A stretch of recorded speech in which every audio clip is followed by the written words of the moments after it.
Hi, thank you very much. I'm Dave. I'm the COO at MLS Listings, and we're going to talk about the use case that we did in the real estate space today. To start with, let me tell you a little bit about MLS Listings. MLS Listings is the multiple listing service here in part of the Bay Area. Now, what's a multiple listing service? How many of you have bought or searched for a home? Most of you. So when you were online, you were looking at houses, and those houses originated in our system. So my customers are real estate agents, and real estate agents put a house for sale in our system so that other real estate agents and consumers can see those. And so basically what we have is we have a database of all the listings, all the houses. Our database goes back about 20 years, and it has lots and lots of photos for each house in the system. Any ideas or guesses on how many photos you can have on a house for sale? No limits. So it's up to the real estate agent to decide how many photos they want to put for a listing, and some of them have tons of photos, some of them have just a few photos. It just depends on the real estate agent.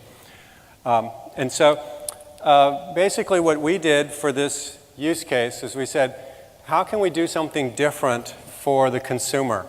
So part of what I create is things that the real estate agents use, but then we also have a consumer-facing website. We have a number of other websites that pull the data from us as well. So if you go to Zillow, if you go to Redfin, if you go to Century 21 or Coldwell Banker, any of those places, the data originated back in our system and went to there. But we do have our own consumer-facing website. And so what we did was we said, how do we enrich the experience for the consumer? And so what we did was we went back and actually looked at a use case that I had in my personal experience. And so we went back and we said, okay, let's take a look at what I was doing when I was searching for homes. And for those of you who raised your hand before in terms of the people that have a house or have searched for a house, you probably were not that much different than my search, in that I wasn't really the decision maker, it was my spouse. And so basically what we did when my wife and I were looking for a house is that we came up with a price range for what we thought we could afford. And then she said, okay, I like these areas and these schools, go find me something. And so then I used our system and did searches and then presented back to her, here's a list of houses that are actively for sale that meet the criteria that my wife came up with. First thing she did was she looked at the house, and we had this idea in our mind that if you're from the Bay Area, you know that housing prices here are very expensive. And so we had this idea that we were spending millions of dollars on this house. We were going to be looking at these really cool houses. But when you look at $1 million house, sometimes you're not really looking at as much as what you thought you might have started off to look at. And so what we ended up doing is I gave her this list of houses to look at. And the first one she looked at, she said, oh my God, why are you showing me this house? This thing is awful. I can't imagine us wanting to ever live in this house. And she started looking through the photos, and she said, wait a minute. Oh my God, look what they did with the master bathroom. Look at that walk-in shower. That is cool. Find me another house that has that feature. Well, if you take a look at Zillow or any of the websites out there, they don't talk about what's the features you see in the photos. They talk about things that are in the database. Number of bedrooms, number of bathrooms, square foot, price, all these text-oriented things that you can search on. You can't search on something that you see in the photo, and that's exactly what my wife was asking me to do. And so what I needed to do was go through hundreds of active listings, searching through literally 100 photos that each one had to find out if they had that feature that was in the picture that she liked for that other house that she absolutely hated. So that's kind of where this whole use case started. And so as we thought through that, it's actually not that different than what you might see if you were purchasing something on Amazon. And you go to Amazon and it comes up and says, well, if you liked this book that you had before, here are probably some other ones that you might like. And so it's kind of similar.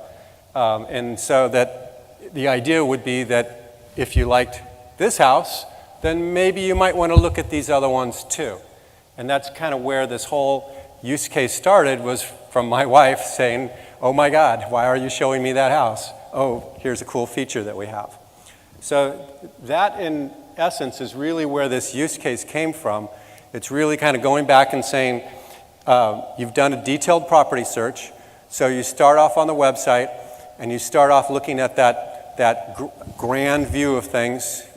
I want a house in San Jose. I want it to be in this price range. I want it to be this many beds, this many baths, or maybe it's in this school district area. And then you're presented with a list of maybe 100 houses that are for sale. And then as you start looking down through them, you start seeing pictures like what we have here. And then you go into the detailed property view of one house. And then from that, we'll say, if you like this one, then here are some other ones that you might want to look at as well. Here's an example of what we did on this. So in this case, someone's done a search in San Jose, the particular price range, particular beds and baths, and they came up through hundreds of them, and they finally got down to this particular place that they looked at. And this particular house, that's the first photo in a list of 40-some photos. And off to the right, then we said, here are some similar houses based on that photo. So if you liked this house, you should probably go and also take a look at these ones as well. And so that's kind of the basic use case that we did. Here's another example where this particular person is looking for a house. The last one might have been a townhouse or a condo. This one's a house, and you can see it's got a garage in the front. This picture we picked is actually kind of a very poor picture. I don't know if you sell a house with a picture like that, but that's the way the agent wanted to have.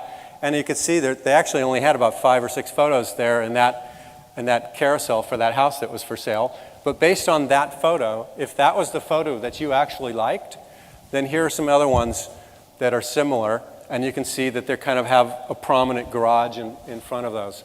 And so if that was the photo that kind of drew your attention to wanting to like that house, then you probably want to go look at these other ones too. And that was the whole idea behind the use case and the implementation that we did. And with that, I'll let Sergey jump in. Okay. Hello, everybody. My name is Sergey. I work for Intel, and we used our framework that's based on Apache Spark to actually implement the idea that Dave and his wife came up with. Let me attempt to run the real-time demo here. So basically, as David said, you want to look at San Jose, you want to look at specific zip code, and up comes this beautiful house on a couple of acres of land. And on the right-hand side, as I click on this house, on the right-hand side, you can see that in almost real time, and trust me, the delay has to do with network more than anything else. You can see 4 houses that fit the same parameter in terms of zip code, price range, number of beds and baths, but they look similar.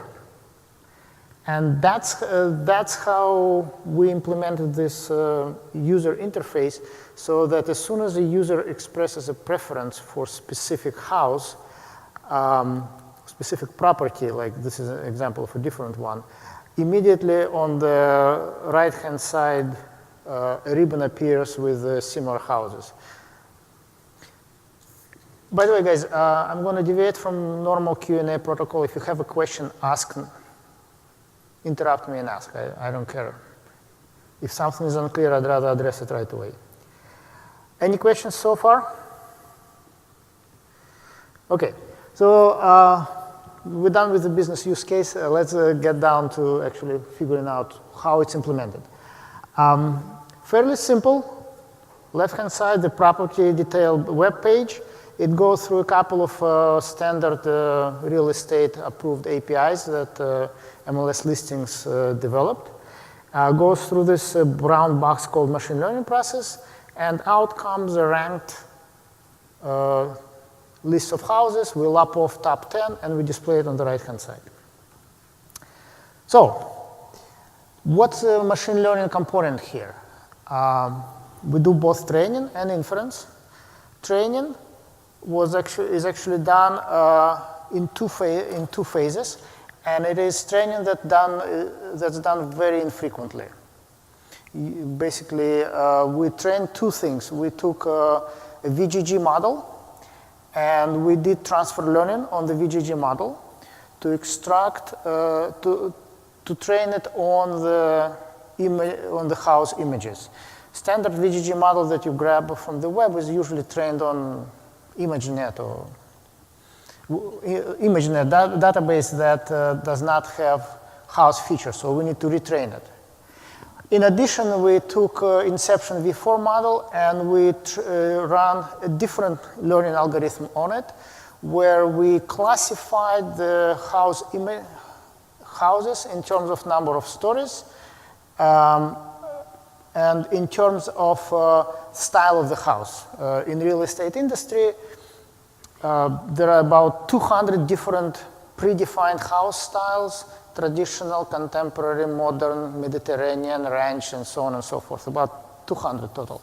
So we classified house images based on how many stories and what type of style it was. And I'll explain later why we did it. This is just the number of images and the parameters of the Spark cluster that we used. Now, during inference, we put an image through these two models, and out come feature vectors. The feature vector that comes out of VGG model is just this very long, I think 4,000 or 25,000 features vector, which basically has one-to-one correspondence image to feature vector. Plus, on top of it, we have several classification binary tags, not binary, but enumerated tags, whether we're looking at the front of the house, or the bedroom, or a bathroom, and so on, whether the house is ranch, Victorian, modern, and how many stories the house has. And when we put it all together, we have a training path, and then we have inference path. So far, if you know about deep learning, or even if you attended deep learning talks at this conference, it's plain vanilla image recognition. Here comes the fun part. We needed to do it in real time. We needed to do the scoring in real time. So to do that, we actually used very simple and well-known method called cosine similarity, where we took this featurized images translated into the feature vectors during inference process, and we compared them with the one that customer expressed preference for. So here is how the whole process works. Customer enters the number of bedrooms, number of bathrooms, price range, everything into the search field, and the query goes through the API to MLS listings MySQL database, and out comes several dozens of houses.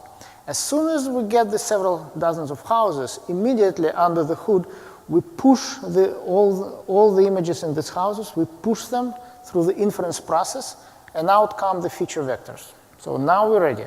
We have 4,000 feature vectors. As soon as customer clicks on one of the houses that came up, and by that the customer expresses preference that, hey, I like this bathroom, or I like the way this house looks, that becomes this pink feature vector, and now we have the customer preference, and now we can rank everything else using cosine similarity with respect to how close the images are to the one that customer expressed preference for.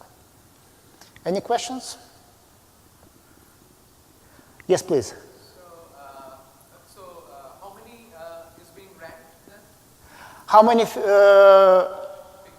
pictures are being ranked? As many as were returned to us from the database.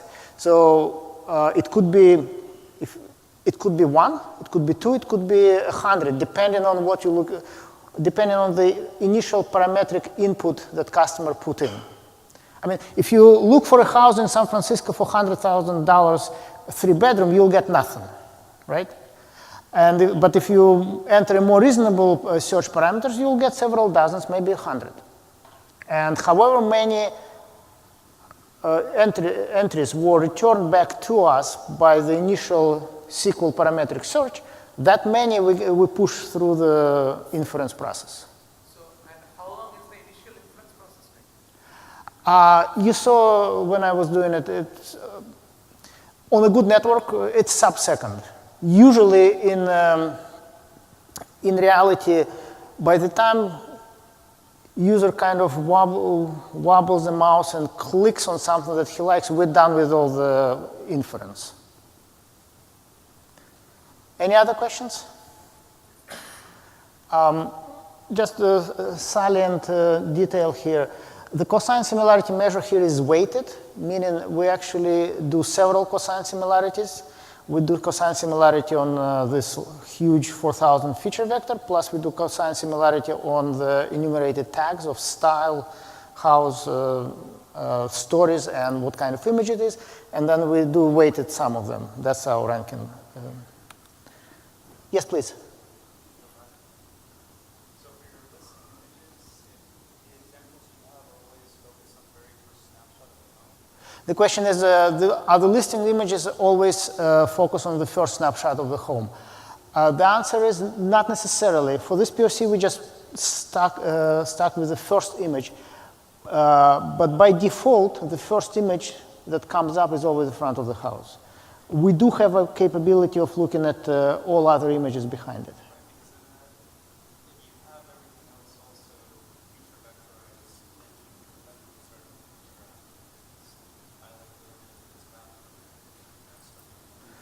Yes, so if we have, it is a very short step from what we have to actually looking at individual bathrooms and stuff like that. Yes, thank you very much, good questions. So now probably the implementation, the user interface makes much more sense to you guys. So I wouldn't be doing a good job if I didn't bore you with some Python code, right? You may wonder, why did we implement it in this thing called BigDL rather than something that everybody familiar with, which is like TensorFlow or Keras. BigDL is an open source framework that Intel developed and outsourced and open source 2 years ago. It has a distinct feature of being written in Scala to run on Spark, and it's been developed for Spark. It is, if you look at the code, which is a Python code, which I mangled a bit to fit on the page, it is very similar to Keras, but it has some sparkiness to it. And the reason we did it is actually because customers were asking us to do. We started helping customers 3-4 years ago optimize their Spark implementations, and they quickly started asking us, hey, we want to do some deep learning on Spark. How can we do it? And that was our answer. So let me just quickly walk you through the code. The first line, the first 2 lines, we just break in the data frame into validation and training, and we have 4 classes here. Then we have an image transformer that does the usual scaling, cropping, resizing, and channel normalization. Then we import Cafe model. Cafe model takes 2 parameters, path and weights. And then here's where sparkiness starts. We invoke this NN model container, which is part of BigDL. And what it does, it shrinks BigDL model into a SparkML transformer. So now, after we executed this line number 8, we don't have a BigDL model anymore. We have a SparkML transformer, which can be easily put inside Spark pipeline. Next thing, we create a linear layer with the classes. We add a log softmax regression, not regression, classifier, loss function rather. And then we instantiate classifier. Again, this NN classifier, same thing. It wraps the BigDL into a SparkML transformer structure. And then this pipeline statement about 2/3 down the line, that's your Spark pipeline. I admit the name sucks, lowercase pipeline, uppercase pipeline, but the uppercase pipeline is a standard SparkML pragma that allows you to actually put together several transformers into one pipeline. And 2 lines below, house style model pipeline.fit, that's where the training is going to happen. That's, if you debug it, that's where the code is going to sit and just churn. And the last 5 lines is actually validation. So not that interesting. That's where we're executing BigDL. The cool thing is, this is pretty much the whole code. The entire code is 2 pages, but the guts are here. This 1 page implements the model. Another cool thing is, this same code runs on my laptop. Well, not on this one, but on the MacBook. And the exact same code runs on Spark cluster. All I need to do in my Spark submit script, which is 2.5 lines, I just need to submit it to either yarn or Mesos and specify number of workers, memory, and number of cores. Just a few parameters, and that's it. Any questions so far? Please.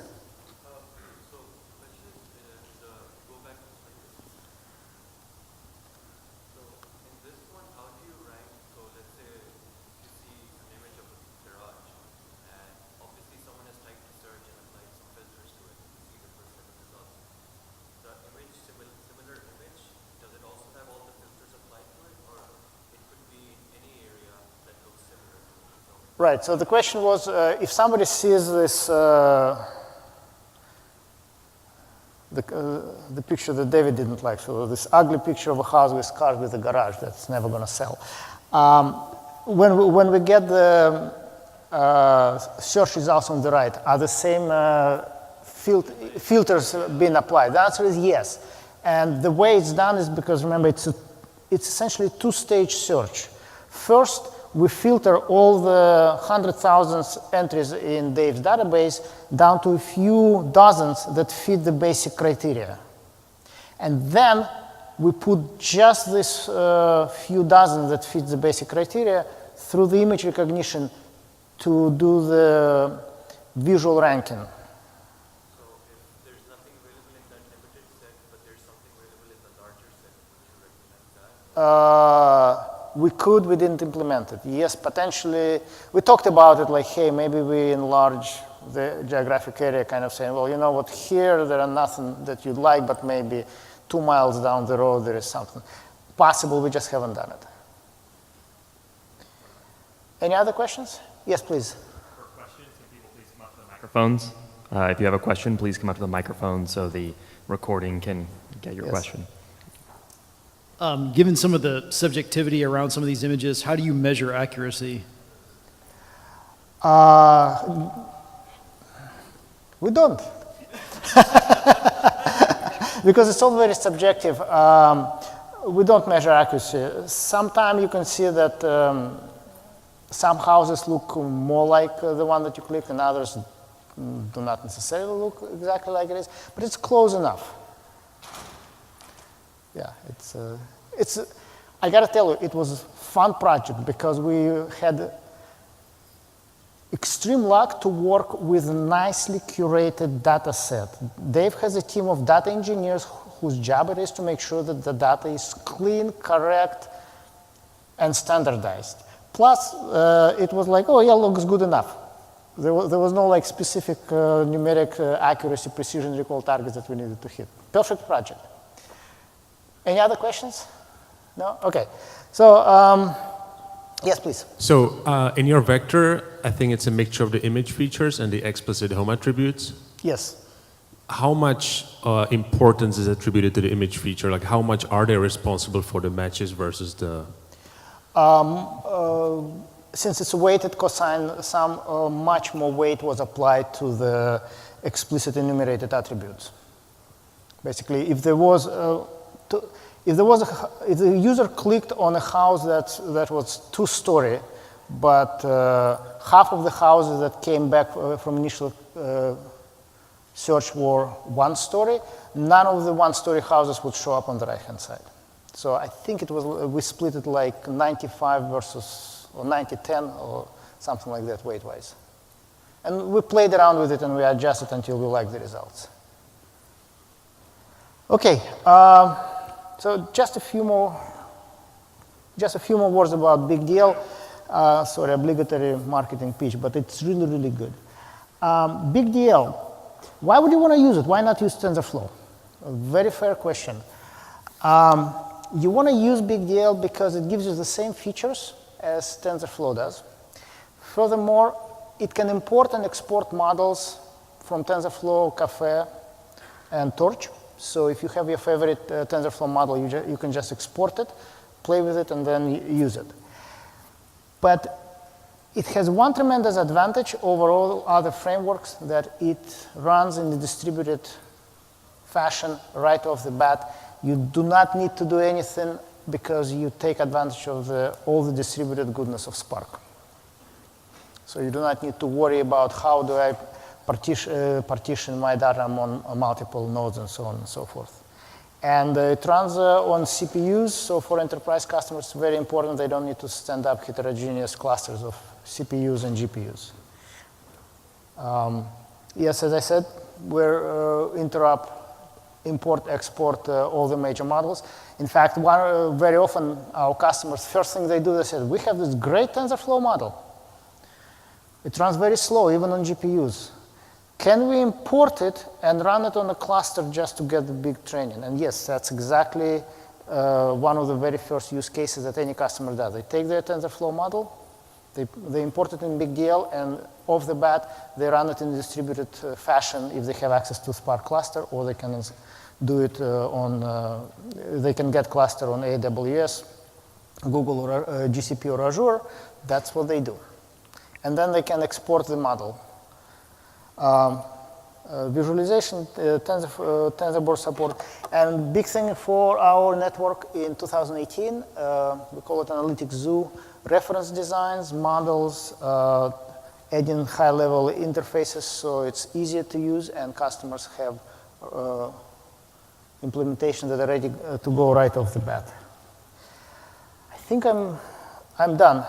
This is the size of engineering team. And any last questions before we wrap up?